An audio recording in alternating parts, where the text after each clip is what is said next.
Si bayi ini baru lahir sudah beracun di badannya. Ibu ciumnya satu kali, langsung diracuni segera mati. Ayah coba susunya hangat tidak? Juga diracuni segera mati. Begitu, si bayi baru lahir segera menjadi anak yatim. Seorang perawat di rumah sakit bernama Tienam baru melihat sudah mengasihi si bayi ini, memutuskan merawatnya, bahkan menamainya Sansan. Tapi keluarganya tidak tahu, mereka sedang merawat seorang bayi beracun di badan si kucing rumahnya. Sebagai merasa keanehan, bulunya berdiri sepanjang hari, menunjukkan kecurigaan. Tapi Tienam tidak peduli. Malam itu, ayah Tienam dari kantor menemukan burung beo kesayangannya sudah mati. Nam-nam, apa yang kamu berinya makan? Susu campur tepung ya? Kenapa dia mati begini? Tienam kembali kamar, mata menatap pada susu. Ayah Sansan karena minum susu sudah langsung mati. Tienam mencurigakan apakah masalah dari susu. Dia memegang susu ingin mencoba. Pada waktu itu, si kucing menerkam. Susu terjatuh.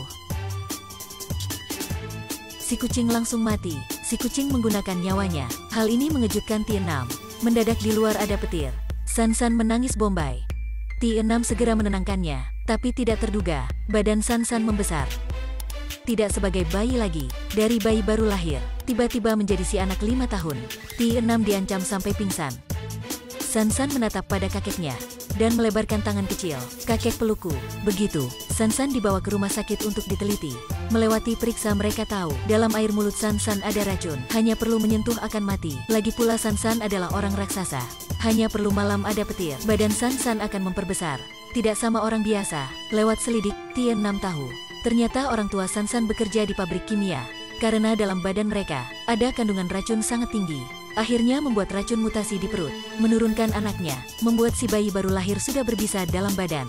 Dokter-dokter memutuskan mengganti darah untuk Sansan. Setelah itu mereka mengganti lebih 10 kali, tapi masih tidak berhasil. Karena untuk aman, Sansan dikunci dalam rumah kaca, menjadi objek diteliti. Masa kecilnya tidak sesama teman seumurnya, bahkan ingin memeluk ibu juga tidak bisa.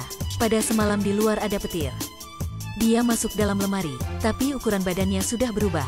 Menjadi seorang anak berumur 10 tahun, Sansan semakin marah. Dia memegang alat memecahkan kaca. Setelah itu berteriak dan terjatuh dalam koma. Sansan berbaring di katil. Kandungan racun dalam tubuh semakin parah. Bahkan air mata juga beracun.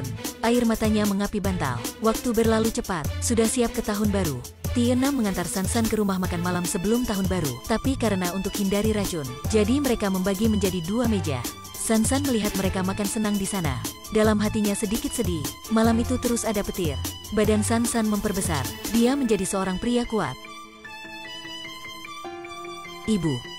Dengan badan cepat besar, jumlah racun dalam badannya semakin naik. Sekarang bahkan di kulit Sansan juga beracun. Hari itu dia melihat ibu Tienam menyiram bunga. Segera membantu. Tapi tangan baru menyentuh botol air sebagai sedang mendidih. Ternyata racun dari tangan masuk air. Bunga-bunga disiram semuanya mati. Bunga-bunga ibu suka sudah mati. Dia ingin membersihkan tangannya. Sansan sepenuhnya patah hati. Dia membenci dirinya, membenci dunia ini. Sansan menggunakan tongkat memecahkan semua bunga. Giginya juga memperpanjang. Sansan hilang pikiran menyerang Tienam. Tentara segera datang mengontrol situasi. Ada orang menyerang Sansan dari belakang. Hasilnya terluka dan terjatuh. Dia juga diracuni sampai mati. Sansan melihat orang mati oleh dirinya. Pikirannya perlahan tenang. Setelah itu Sansan ditangkap. Dalam penjara, Tienam sering mengunjunginya. Sansan melihat ibu Tienam ingin memegang tangannya. Dia takut, dia tidak ingin menyakiti ibu. Sampai malam, badan Sansan semakin besar. Dia memegang batang besi, lari diri, masuk gunung sendiri. Kebetulan Sansan ketemu seorang wanita di gunung. HNI melihat Sansan pilu jadi menyimpannya lagi. Malam, HNI menonton berita melihat Sansan sedang lari diri. Tapi kerabatnya tidak takut. Ayahnya juga sangat senang, sangat meminat dengan racun Sansan. Kekuasaanmu, bagaimana bisa berlatih ya? Bolehkah mengajar aku?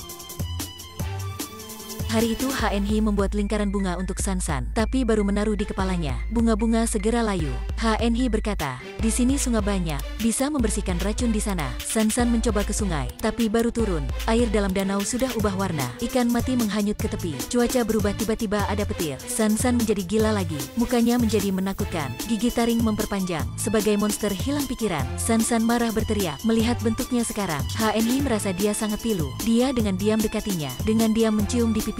Sansan merangkak kepala.